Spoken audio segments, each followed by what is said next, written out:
So hello guys, I am back with the another video जिसमें अब मैं आपको जो ये एसर 20 के नकल गार्ड्स है उनके इंस्टॉलेशन एंड अदर्स जो डिटेल्स है इस नकल गार्ड्स को ख़रीदने से पहले आपको जाननी चाहिए वो सब मैं आपको बताऊंगा। ठीक है, तो आपको जैसे पता ही होगा कि जो RTR 204V है उसमें क्लिप ऑन हैंडल बार्स आती है। ठीक है, तो इसकी वजह से यहाँ पर नकल गार्ड्स बैठना बहुत मुश्किल है। ठीक है, आपको जुगाड़ करके ही आपको इसमें नकल गार्ड्स बैठाने पड़ेंगे। ठीक है, तो जो KTM के साथ जो नकल गार्ड्स आते हैं ना, तो उसका क्या है ना, मोस्ट ऑफ दी वो इसमें फिट भी नहीं होंगे, फिट होंगे लेकिन आपको बहुत तकलीफ लेना पड़ेगा। वो उसका मैंने कुछ देखा भी नहीं है। ठीक है, तो मैं ज़्यादा बताऊंगा नहीं उसके बारे में।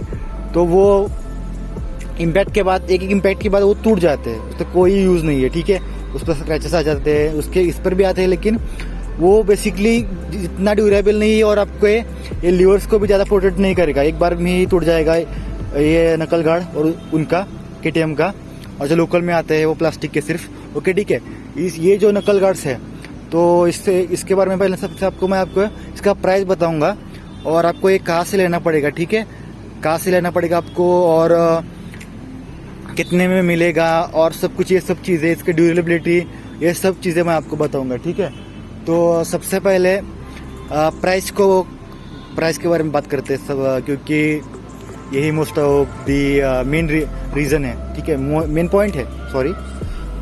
तो ये मुझे पड़े 1500 के, ठीक है, 1500 के और 200 डिलीवरी चार्जेस।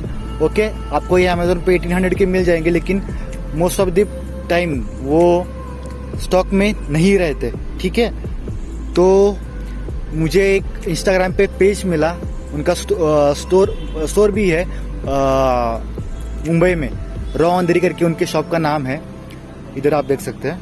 ठीक है, उनका मैंने स्टिकर भी यहाँ लगाया है, उन्होंने मुझे सेंड किया था। तो ये जो मैंने नकल गार्ड्स है तो उनसे मैंने मंगाया है, मैं उनके इंस्टाग्राम के पेज का लिंक एंड उनका नंबर भी दे दूंगा, आप उनको मैसेज कर लीजिए और अपना ऑर्डर प्लेस कर लीजिए। प्रीपेड करिए, कोई टेंशन मत लीजिए, आपको आपका ऑर्डर मिल जाएगा। ठीक है, तो इनके बारे में बात करते तो इनका अभी आपको परचेस के बारे में, प्राइस के बारे में बताया मैंने आपको, अभी आपको मैं इनके ड्यूरेबिलिटी के बारे में बताता हूँ। ठीक है, तो KTM के जाते हैं वो टूट जाएंगे। ठीक है, लेकिन ये जो है ये सिर्फ फर्स्ट पार्ट है, ये सिर्फ प्लास्टिक का है। उसके बाद ये जो सब है ना अंदर का मटेरियल, वो सब प्लास्टिक विथ अंदर एक मेटल की स्ट्रिप है, आप यहाँ पर देख सकते हैं। ठीक है, वो वहाँ पर दिख रही है आपको। ठीक है, वो स्ट्रिप मिलती है अंदर मेटल की, तो ये बेंड हो सकते हैं लेकिन टूट नहीं सकते। आप बेंड करके उनको फिर से ठीक कर सकते हैं, बेंड भी नहीं होंगे, बहुत बड़ा इम्पैक्ट पड़ा एक्सीडेंट हुआ आपका तभी ये बेंड हो सकते हैं। ठीक है, तो इनके साथ आपको मैं बताता हूँ क्या क्या मिलता है। ये सेपरेट आता है पैकिंग में, ये सेपरेट आता है, ये जो अंदर के स्क्रूज है ये सब सेपरेट आता है। ये इधर देख लीजिए, ये क्लिप ऑन्स पे लगाने के लिए ये सब है, ये भी आता है। ठीक है, अगर आपकी कोई RTR 164V होगी तो इसमें ये इजीली बैठ जाएगा, आपको इतना झंझट करने की कोई ज़रूरत नहीं है। ठीक है, तो मैं आपको अभी इसका इंस्टॉलेशन के बारे में बताता हूँ। ठीक है, तो इसका इंस्टॉलेशन करने के लिए सबसे पहले आपको ये जो बार एंड्स है, ठीक है, ये बार एंड से आपको निकालने पड़ेंगे आयरन की से।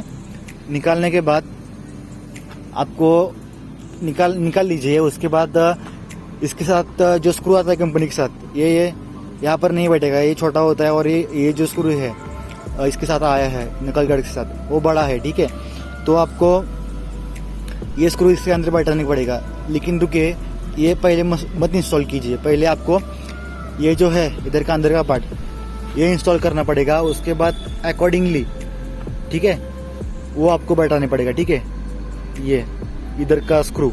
ठीक है, तो सबसे पहले आपको ये साइड का बैठाना है। ठीक है, ये साइड बैठने के लिए आपको कुछ नहीं करना, सिर्फ ये थोड़ा हार्ड टास्क है, मैं बताता हूँ।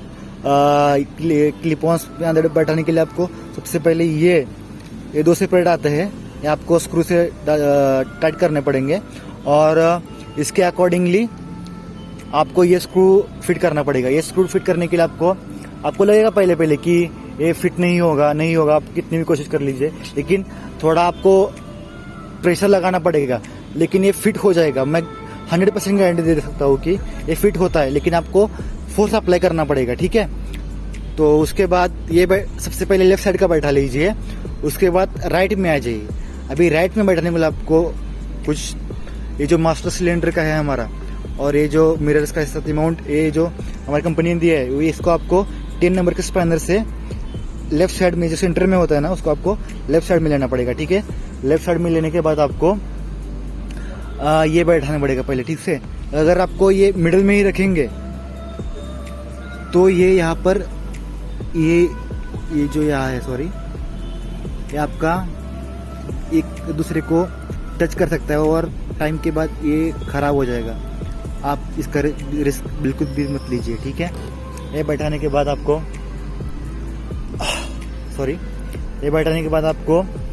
ये बैठाना है, ठीक है। टाइट कर लीजिए पूरे फोर्स से, ये टाइट हो जाएगा। और उसके बाद बार बैठाने के बाद आपको ये जो है ये बैठाना पड़ेगा। आप बोल रहे होगी कि सॉरी, इस पर ये ऐसा क्यों मार्किंग्स हो गया सब। ये क्या था ना, बेसिकली हमारी जो RTR 200 का जो साइड स्टैंड है, तो वो बहुत छोटा है। मोस्ट ऑफ द टाइम ये पता नहीं चलता कि हमने लगाया है या फिर नहीं लगाया है, ठीक है। तो इसकी वजह से मेरी गाड़ी एक ऊपर चढ़ाने के वक्त एक टाइम पे उस साइड क्रैश हो गई थी, इसलिए ये यहाँ पर स्क्रैचेस आ गए थे और ये टूट गया था। लेकिन ये पूरा टूटा नहीं है, सिर्फ ये जो लॉक है तो नहीं इधर का स्क्रू का, ये सिर्फ टूट गया था, ठीक है। बाकी का सब ठीक है। और उसके बाद जो भी चीज़ें हैं वो आपके सामने है। और मेरा एक बार यहाँ पर क्रैश भी हुआ था, लेकिन मेरे को कुछ नहीं हुआ था, मैं ये टूटा भी नहीं और इसको कुछ भी हुआ नहीं। मेरे ट्रक के साथ स्क्रैच बाइक घस के चली गई थी, सिर्फ यहाँ पर ही क्या बोलते हैं स्क्रैचेस आए थे, बाकी कुछ भी नहीं होता। ये टूटा नहीं, बेंड नहीं हुआ, कुछ भी नहीं हुआ, ठीक है। तो आप इसके साथ जा सकते हैं। अगर आपकी व्हाइट कलर की RTR 204 भी है तो इसके लिए आपको व्हाइट कलर में भी मिलेगा। ये सिर्फ 2 कलर में अवेलेबल है, ब्लैक एंड व्हाइट, ओके। इसका मटेरियल क्वालिटी अच्छा है, आप इस पर जा सकते हैं। इसका प्राइस थोड़ा महंगा है लेकिन आपके नॉर्मल नकल गार्ड से। लेकिन जो लोग 164mm में नकल गार्ड KTM की यूज़ करते हैं, आप प्लीज़ मत करिए। इस पर थोड़ा ज़्यादा पैसे पे कीजिए और एक अच्छा क्वालिटी का नकल गार्ड्स बैठाइए, क्योंकि ये आपकी हैंड्स को एंड जो आपकी बाइक का जो लीवर्स एंड क्लच है सबको आपको बचाएगा, ठीक है। तो यही मैं बताना चाहता हूँ। जो अगला वीडियो जो आएगा, आप स्टे ट्यून्ड रहिए। जो अगला वीडियो जो आएगा वो इसके बारे में होगा, ठीक है। देख सकते हो आप, ये बहुत हेल्पफुल है। आप जो भी RTR 204 के ओनर्स हाईवे पे राइड करते हैं उनको पता होगा कि इस लाइट की कितनी ज़रूरत है, ठीक है। तो this is my bike, okay. अगर आपका इसका इंस्टॉलेशन वीडियो भी चाहिए तो आपको मैं डिस्क्रिप्शन में एक वीडियो दे दूंगा, ओके। तो वो वीडियो आप देख के इसको इंस्टॉल कर सकते हैं, मैंने वहीं से रेफ़र किया है, ओके, ठीक है।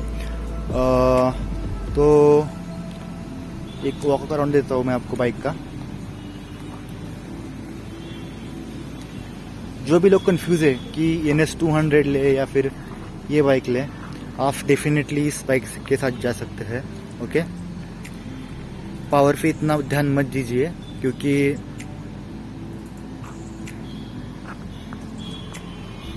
ये जो बाइक है आपकी मोस्ट ऑफ द फीचर्स के साथ लोडेड है। इसका इनिशियल NS 200 से बहुत ज़्यादा है, ठीक है। ये बाइक NS 200 को 0 to 80 में डेफिनेटली हराती है, ठीक है।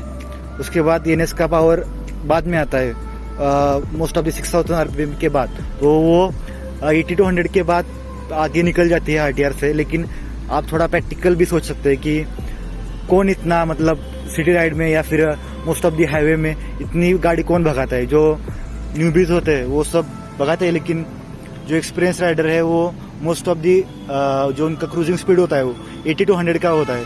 और ये इसका बाइक का जो माइलेज है वो भी NS 200 से बहुत ज़्यादा है। बहुत ज़्यादा मतलब नहीं कह सकता, लेकिन 5 to 8 से ज़्यादा है आपको, ठीक है।